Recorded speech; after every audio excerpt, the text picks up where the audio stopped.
If stories about small town cafes that hold people together like stitches, and about a quiet waitress who suddenly finds herself owning the one place she can't afford to lose, and if the idea of the heir storming in with lawyers, contracts, and old family wounds forcing her to choose between her dream and her heart already pulls at you, stay with this one until the very end. And if Claire, Noah, and the little cafe on the hill remind you that sometimes the smallest kindness is the thing that rewrites an entire legacy, please like this video and subscribe so you don't miss the next slow, healing story on this channel. By 6:15 a.m., Maple and Steam already smelled like sanctuary. The small hillside town was only just waking up. Mist clung to the steep streets. Porch lights glowed weakly, and the first bus groaned its way up Main Street, but inside the cafe the air was warm and golden. Coffee burbled in old metal pots.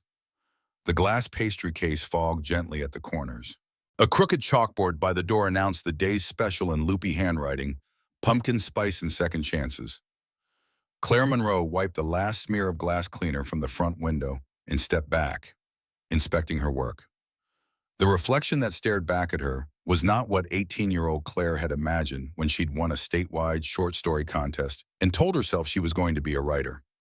Her honey brown hair was twisted into a practical bun, held up with a pencil she would probably forget she'd used. Her cream blouse and brown apron smelled permanently of espresso and cinnamon.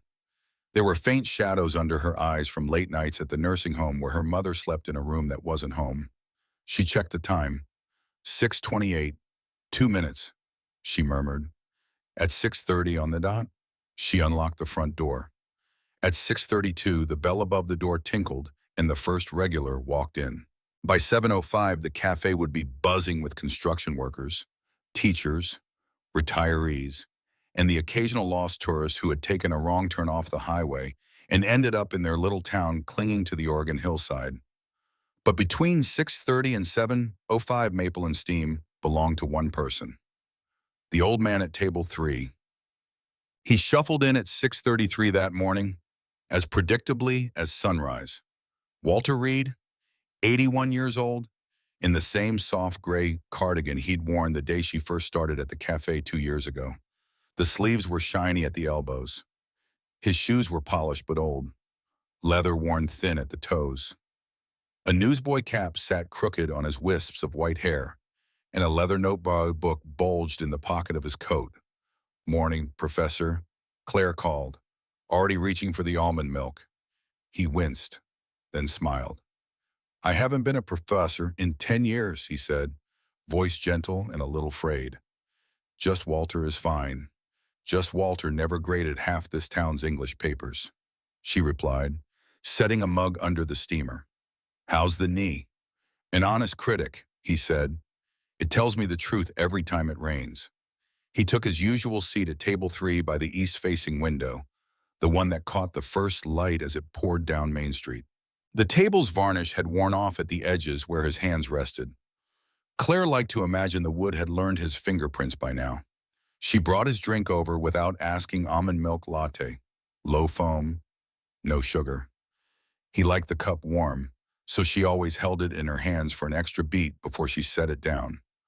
Under the saucer, she slid a small, folded note. She always did. "Today's red morning. Walter. You once said stories keep us from floating away. Thank you for keeping me anchored. See." He pretended not to notice at first. He always did. Then, mid-sip, he would peek, unfold, read. His mouth would twitch. Sometimes he chuckled. Sometimes he went very still, like the words had landed somewhere deep. "Have I told you about my grandson?" he asked suddenly, halfway through his latte. Claire wiped the counter but glanced up, hiding a smile. "Only about 1,000 times," she said. He ignored the tease. "Noah works in Seattle," Walter said. "Architecture. Big buildings. Steel and glass. He thinks I like this cafe because of the coffee." He shook his head. "I like it because it reminds me what a room full of ordinary people can feel like." Claire leaned on the counter. "You should invite him down," she said. Let him see it. Oh, he's too busy drawing skyscrapers. Walter replied, but there was something wistful in the way he looked at table 3, as if he could already imagine a tall, younger version of himself sitting there. At 7:05, the door chimed again, and the morning rush began in earnest. Walter tucked his notebook back into his coat and rose slowly, slipping a few bills under the cup. He always overtipped. She always slipped half of it back into his coat pocket when he wasn't looking. See you tomorrow, she called. Tomorrow, he echoed. He never missed. Until he did. Yeah. The first morning without him, Claire made the latte anyway. Habit, hope. She warmed the mug, poured the almond milk, set it gently on table 3, and slid a blank napkin under the saucer because she couldn't stand the idea of the table without a note waiting. At 6:30, the door stayed closed. At 7:05, the regulars came, and she pushed the untouched latte back behind the counter, heart heavier than she expected. Customers asked for refills and banana bread and the Wi-Fi password. No one asked where Walter was. Probably under the weather, she told herself. Rinsing the cold coffee down the drain. Saturday passed, Sunday too. By Monday, when the space by the window felt wrong, like a song missing its opening chord. That night, after her shift ended and the cafe was dark except for the glow of the street lamp outside, Claire sat at table 3 with her notebook. Her mother was asleep across town in a bed that reclined with the push of a button. The nurse had said it was a good night. Claire didn't know what good meant anymore, but she knew how an empty chair felt. She flipped back through old entries. Man at table 3, writes in a notebook, said the line, if you listen closely, people tell you who they are long before they realize it. Stealing that, another, he remembered my short story from the local paper. Said I made small moments feel like whole worlds. Then he asked why I never bring my notebook anymore. Her thumb hovered over that line.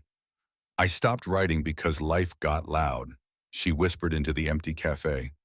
But what if you were right? What if stories don't care how loud it gets? The door chime startled her. She blinked, checking the clock. They were closed. A tall man stepped inside, bringing a gust of cold air with him. He wore a dark suit that looked wrong in the cozy little space, like a skyscraper had wandered into a storybook. 2 other men followed, each carrying a slim leather folder. Lawyers, her brain supplied automatically. The tall man scanned the room. His eyes were darker than Walter's, his jaw sharper, but there was something familiar in the set of his mouth. Are you Claire Monroe? He asked. She stood, instinctively smoothing her apron. Yes, she said slowly. He reached into his coat and pulled out a cream-colored envelope. Her name was written on the front in slanted, shaky handwriting she recognized immediately. Walter's. My name is Noah Reed, the man said.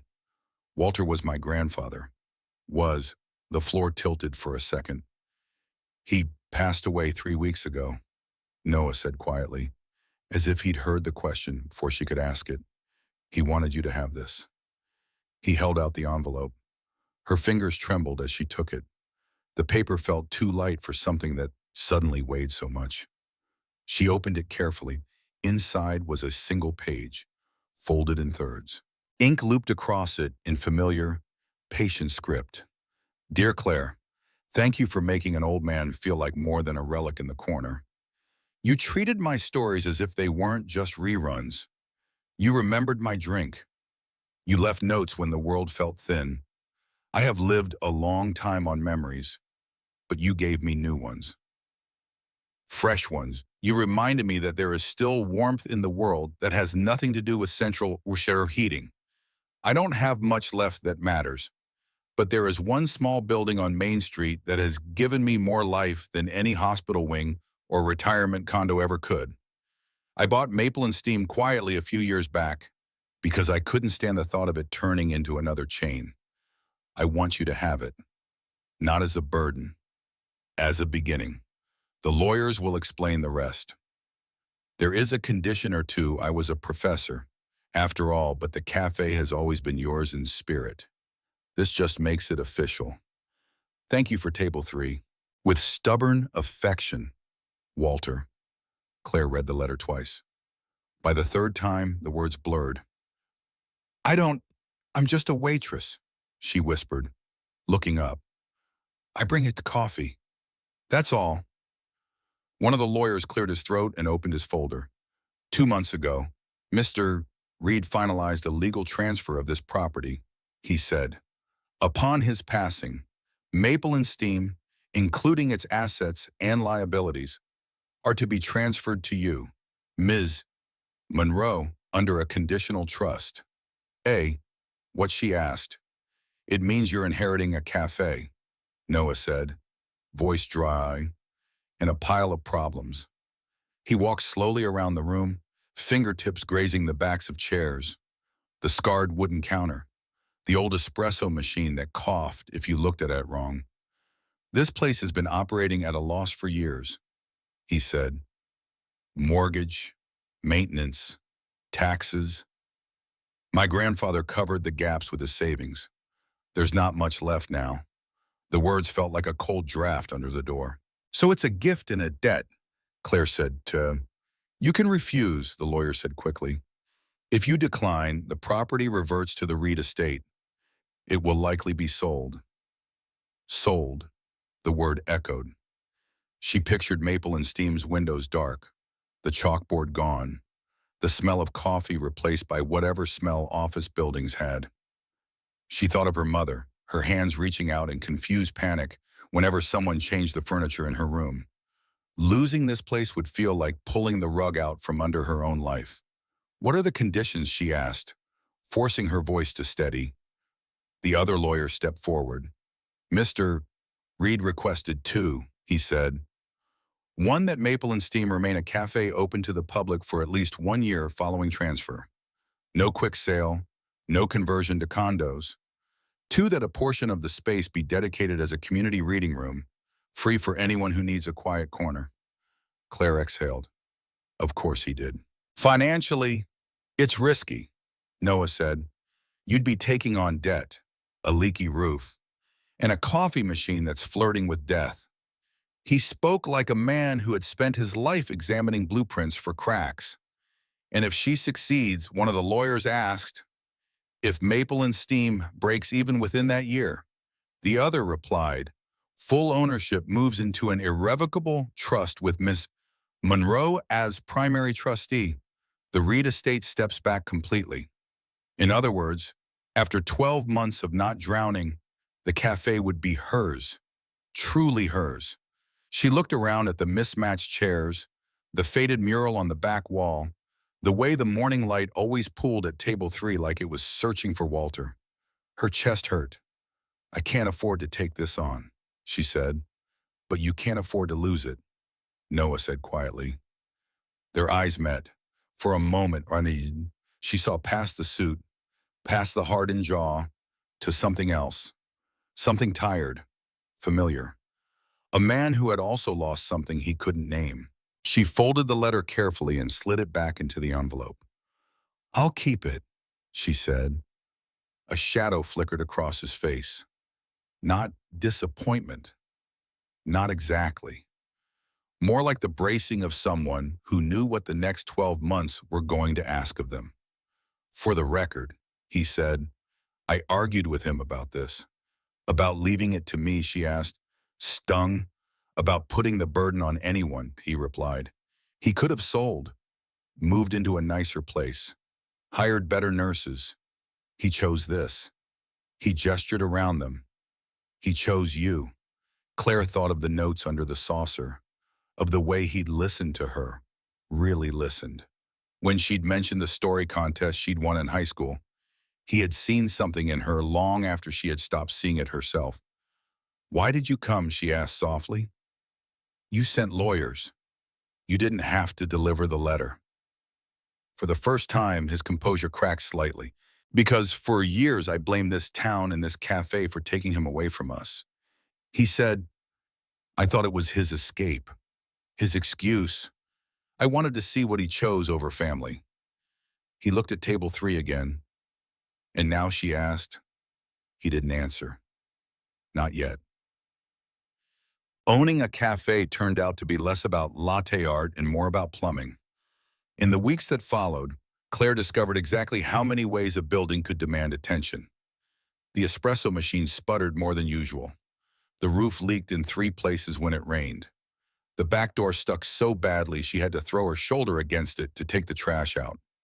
The first time a pipe burst under the sink, she stared at the geyser of water like it was a foreign language. She was mopping up when the bell above the door chimed. "We're closed," she called without looking. "I know," a voice said. "You're flooding." She glanced up. Noah stood in the doorway in jeans and a navy sweatshirt, hair damp from the drizzle outside. He carried a toolbox in one hand and a roll of something that looked suspiciously like plumber's tape in the other. She frowned. "Did you bring a toolkit to a coffee shop?" she asked. "Did you inherit a building older than both of us combined?" he countered. He knelt under the sink as if he'd been under 1,000 sinks, hands moving with practiced confidence. "Architects don't usually get their hands dirty, do they?" Claire asked, trying to wring water from a dish towel into a bucket. "Good ones do," he said. He twisted, tightened, tested. The spray slowed, stopped. He sat back on his heels and wiped his hands on a rag, leaving streaks on his jeans. "Why are you doing this?" she asked. He didn't answer right away. He looked around. At the chalkboard menu he'd once dismissed as quaint. At the shelf of donated paperbacks Walter had slowly built in the corner. At table 3. "My grandfather wrote me letters until my 20s, he said finally. "I barely read them. I was too busy making sure my buildings didn't leak, making sure the numbers lined up. When my dad left, I blamed him. When my grandfather moved back here, I blamed this place. I told myself Maple and Steam stole the best parts of him." He met her eyes. "I was wrong," he said. "This place gave those parts a home." He stood, stretching his back. "I can't undo what he lost with us," he added. "But I can stop something from breaking on his watch one last time. Even if he's not here to complain about the coffee temperature." A laugh bubbled up in her chest, unexpected and warm. "Okay," she said. "You can help." He started coming by more after that, sometimes with a toolbox, sometimes with blueprints, sometimes with nothing but a quiet and a willingness to roll up his sleeves. He fixed the flickering hallway light without being asked. He reattached the loose coat rack. One morning, she arrived to find the leaky roof patched and a receipt taped to the counter with a note in blocky handwriting. "Consider it a down payment on learning how to make a decent cappuccino." N, she wrote back on the same scrap. "Consider the cappuccino decent enough once you learn how not to burn your tongue." C. She slid it under his mug the next day. He found it, read it, and for the first time she saw the corner of his mouth curve into something that looked almost like a smile that belonged here. The reading room came alive in the quiet hours between closing and dark. Walter's condition had been simple. A corner of Maple and Steam turned into a place where stories lived openly. Claire could have slapped a couple of shelves up and called it done. Instead, she and Noah stood in the back storage room one evening, surrounded by dusty boxes of supplies and a broken chair, and tried to imagine something bigger. "We could knock down this half wall," he mused, tapping a knuckle against the old plaster. "Open it up. Put a window in to catch the afternoon light." "Can we afford that?" she asked. He shrugged. "Financially," he said, "probably not." Emotionally, he smiled faintly. "Can you afford not to?" They ended up doing most of the work themselves, with the help of a few regulars who knew how to swing a hammer. The town surprised her. People she'd only ever seen as customers showed up on their days off with paint rollers and old rugs. Mrs. Patel from the flower shop brought hanging plants. Tom from the hardware store donated shelves he'd had in the back. They argued for 10 minutes over the wording on the sign before she painted it by hand, "Mr. Reed's Reading Room." On opening day, a small crowd gathered. Children pressed sticky hands against the glass to see the rows of books. Teenagers slouched in, pretending not to care about the free Wi-Fi. A nurse from the clinic across the street sat in the corner, coffee cradled between her palms, eyes closing for 5 whole minutes before she opened the paperback in her lap. Claire watched from behind the counter. It felt like the cafe had exhaled, finally inhabiting its own bones fully. That evening, after they flipped the sign to closed and the last customer left, the cafe was very still. Rain pattered softly against the windows. Claire stood in the doorway of the reading room, arms wrapped around herself, watching the way the lamplight pooled on the table in the center like a small, contained sun. Noah stepped up beside her. "You did it," he said quietly. "We did it," she corrected. He shook his head once. "You were the one who stayed when the pipes burst," he replied. "You were the one who got up at 5 to bake muffins and then went to sit with your mom. I patched some holes. You built this." She didn't look at him. If she did, she was afraid something in her might overflow. Instead, she walked over to the writing desk tucked in the corner. On it sat an old typewriter someone had donated. Keys slightly sticky, ribbon faded. Beside it, a neat stack of blank notebooks. She picked one up. Her name was written on the top in familiar, looping script. "For Claire, time to finish the story you started." Walter's handwriting. There was a clipping tucked inside the cover. She pulled it out. It was her high school short story, the one she'd written about a girl who worked in her parents' corner store and believed every customer left behind invisible threads, the one that had won the contest she never talked about anymore. "How did he get this?" she whispered. "He mailed me a copy," Noah said from the doorway, "years ago, with a note that said, 'This girl reminds me of why I taught in the first place.' I didn't read it then. I was too busy. A few months ago, I found it in a box. I read it at 3 in the morning in my glass box in Seattle, and I saw him, and I saw you, and I saw everything I'd been too proud to look at before." Silence settled between them. Outside, the rain softened. Inside, the cafe felt like it was holding its breath. Claire set the clipping down carefully. "Do you ever wish you'd stayed?" she asked. "Here, I mean, with him." He swallowed. "Every day I didn't," he said. To him, the woman from Seattle arrived just as the year reached the halfway mark. Her heels clicked too loudly on the worn wooden floor. Her trench coat was too sleek for the weathered little town. She ordered a black coffee, no cream, no sugar, no patience. "Noah," she said, sliding into the chair across from him. "I can't believe this is where you've been hiding." Claire tried not to listen. She failed. She caught little bits as she wiped down the counter. "The firm is worried. $500 million in assets tied up in an old building. You built towers. Noah, you don't belong in a place that smells like cinnamon buns. Sell. Take the payout. Come home, home." The words stung in a way she didn't want to examine too closely. Noah's jaw tightened. "It was never home," he said. "It was an office with a better view than most." "And this?" the woman asked, sweeping her hand to indicate the cafe. "This is what now?" A hobby. Claire pretended to rearrange muffins that were already perfect. He glanced toward this counter, toward her. "This is complicated," he said. The woman followed his gaze. "Oh," she said slowly. "I see." Her smile was sharp as glass. "The girl behind the counter," she murmured. "She's why you're still here." Claire's cheeks burned. She turned away, stacking cups that didn't need stacking.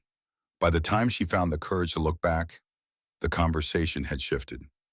The woman leaned in, pressing a folder into his hands. "Think about it," she said. "Sign this and you can walk away with more money than this place will make in 10 lifetimes. You can build something that lasts." She left in a swish of perfume and expensive fabric. The bell above the door chimed. The cafe felt smaller. Noah sat alone at table 3, staring at the folder. He didn't open it. Not yet. The next week, Claire kept her distance. She still made his coffee. She still nodded hello, but she stopped writing notes under his cup. She stopped asking about the roof or his latest project. When he offered to walk her home on a foggy night, she shook her head and said she had errands.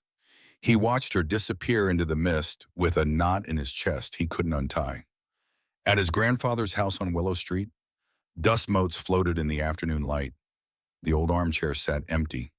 The radio on the side table was turned off. Noah sat on the floor in front of the bookshelf, surrounded by boxes of papers he hadn't been able to bring himself to throw away. He found the letter by accident. It was addressed to his father. The envelope had never been opened. His name, David, was written in the same careful script that had written Claire's name on that first envelope. Noah slid a finger under the seal. The paper inside was thin, the ink faded. I demanded too much, and I gave too little room for who you were. I called your leaving rebellion. The truth is, I didn't know how to love you without trying to shape you into my idea of a legacy. If you are reading this, maybe I have already learned too late, or maybe there is still time. Either way, I am sorry. Between being right and being kind, I chose wrong too many times. I hope you forgive me faster than I forgave myself. Dad, Noah stared at the lines until they blurred. He thought of his own emails to Claire, the ones he hadn't sent, full of advice she'd never asked for. He thought of the contract in his bag, the one that would flatten maple and steam into a line item. He thought of his grandfather's conditions: a year of staying, a room for stories, a chance not to repeat. He folded the letter carefully and slid it back into the envelope. Then he picked up his phone. He didn't call the firm. He called Claire. She didn't pick up. He didn't blame her. The storm that decided things rolled in on a Thursday. Rain hammered the windows hard enough to rattle the panes. The wind shoved at the door like an impatient customer. The electricity flickered twice before settling into a strained glow. Maple and Steam had closed early. The chairs were stacked on tables. The espresso machine was quiet. The reading room lamp cast a small circle of light over the central table, a lone island of brightness in the dim. Claire sat there with her head in her hands. Her mother's doctor had called that afternoon. The words still echoed in her ears. Insurance changes. Long-term care isn't covered at the same rate. We may need to move her to a less intensive facility. Less intensive. Less home. She had run numbers on the back of used receipts between customers. Even if the cafe had the best month in its history, she would still be short. She heard the knock only because it came during a lull between thunder. She didn't bother wiping her eyes. "It's closed," she called. The door opened anyway. Noah stepped inside, dripping rainwater onto the mat. His hair was plastered to his forehead. His hoodie clung to his shoulders. He carried a folder under his arm, and something else in his expression she hadn't seen before: fear. "I know," he said. "We need to talk." She straightened slowly. "If it's about selling, you can leave the papers in on the counter," she said, proud of how even her voice sounded. "I won't be signing them, but at least they'll be in the right building." He set the folder on the table between them. "I'm not here to make you sign anything," he said. "I'm here because I need to rip this up." He opened the folder. Inside, the contract lay thick and heavy. Purchase price a number that made her eyes widen. Enough to pay every bill she'd ever have. Enough to take her mother anywhere she wanted. Enough to erase Maple and Steam. "The board wants me to sell," he said. "To turn this place into luxury condos and boutique offices. They think it's a smart move." It probably is, on paper. He looked around, at the mugs hanging on hooks above the counter, at the reading room where a forgotten pair of glasses lay on the table, at the window where rain traced lines down the glass. "When I started in architecture, I believed the buildings I made would make me feel less empty," he said. "I stacked glass and steel into the sky and told myself if I just climbed high enough, the ache would stop." He met her gaze. "It didn't," he said. "This place, this ridiculous, leaky, stubborn cafe has given me more peace than any penthouse. Because you're here. Because he was here. Because people who didn't have anywhere else to be sit at these tables and remember they still exist. Her throat tightened. You'll lose everything, she whispered. Your position, your firm, your legacy, he supplied. She nodded. He sighed. I read my grandfather's letter to my dad. He said, he spent his whole life choosing legacy over kindness. He died regretting it. I'm not going to die regretting this. He picked up the contract. For a moment, he hesitated. Old habits, old fears. Then he tore it in half. The sound was surprisingly quiet under the storm. He tore it again, and again, until the table was covered in white confetti. Congratulations, he said, breathless. You are now the proud owner of an unprofitable cafe with a reading room and a foundational grant. A what, she asked, stunned. He pulled another envelope from his pocket. This was Plan B, he said. If I said no to the sale, the board insisted I prove I wasn't just being sentimental, so I liquidated my shares, set up a fund in your name, and my grandfather's for Maple and Steam, and any kid from this town who wants to study anything to do with stories writing, teaching, art. The Hannah Reed Story Fund. Hannah, she repeated. My grandmother, he said. She used to dance in the kitchen with him when the radio played. He forgot a lot of things at the end. He never forgot her. He placed the envelope gently on the table. It's not infinite, he said. You'll still have to work, but you won't drown. Not if we're smart. Lightning flashed outside. Thunder rolled. Why, Claire asked, voice small. You know why, he said. He stepped closer. Rain drummed on the roof. He smelled like storm air and coffee, and something that, for the first time, felt like home. I'm not good at this, he said, at saying the thing instead of burying it under numbers. But I'm trying. You in this place, you're the first things in a long time that have made me want to build something I don't have to walk away from. Tears burned in her eyes. My life is messy, she said. My mom's sick. I don't have savings. I get tired and scared, and sometimes I still think about packing up and disappearing. He nodded.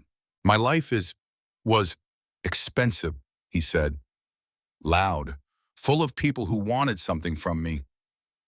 I don't want that again. I want burnt muffins and leaky ceilings and you falling asleep over the register at midnight because you stayed up writing. You don't know if I'll ever write again, she whispered. He reached into his pocket, pulled out the clipped short story. The girl in here would, he said, and you're still her. Silence, save for the rain. Thunder softened into distant grumbles. She looked at the scraps of contract on the table, at the envelope with the fun papers, at the reading room glowing softly behind them. You're insane, she said. Probably, he replied. She stepped forward until there was only an inch between them. Good, she whispered, because I don't think a reasonable person would choose this life. He laughed then, low and surprised.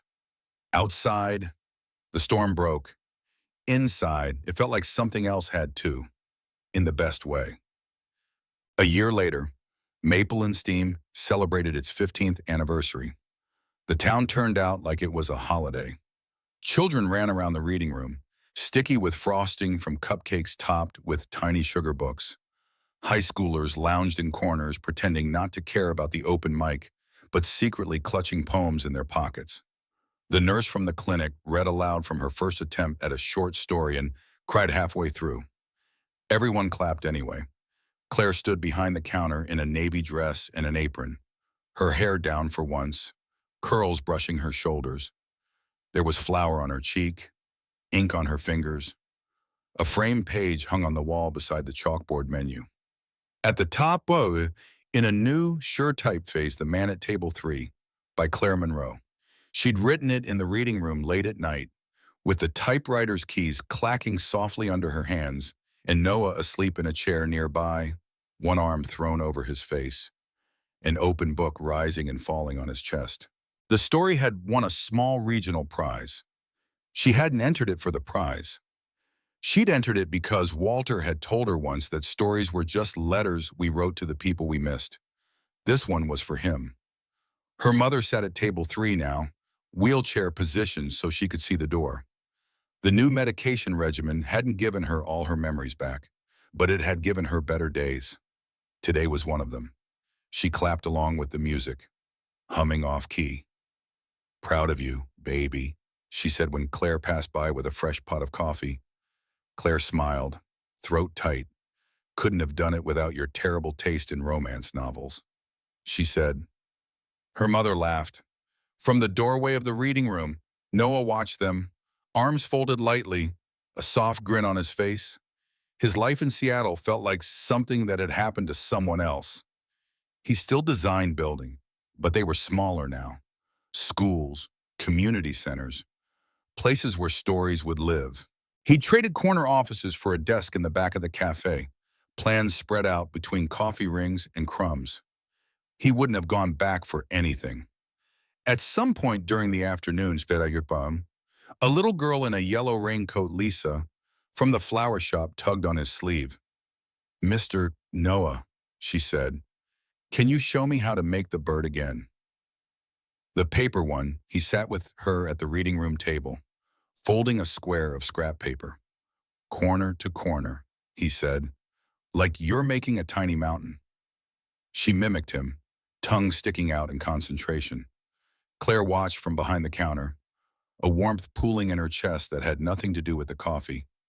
Later, when the crowd thinned and the sun slid toward the horizon, painting Main Street in honey and orange, she flipped the sign to closed and leaned against the door. The cafe buzzed with the quiet mess of a day well lived. Empty cups, crumbs, scattered books. She loved it. "Come here," Noah called from table 3. He sat with something in his hand, small and black. Her heart tripped for a second. "If that's a ring, I swear I'm going to spill coffee on you on purpose," she said, half teasing, half terrified. He laughed. "It's not a ring yet," he said. "We can talk about that later. When the idea stops making you look like a deer on the highway." He opened his palm. A silver fountain pen lay there, polished but old.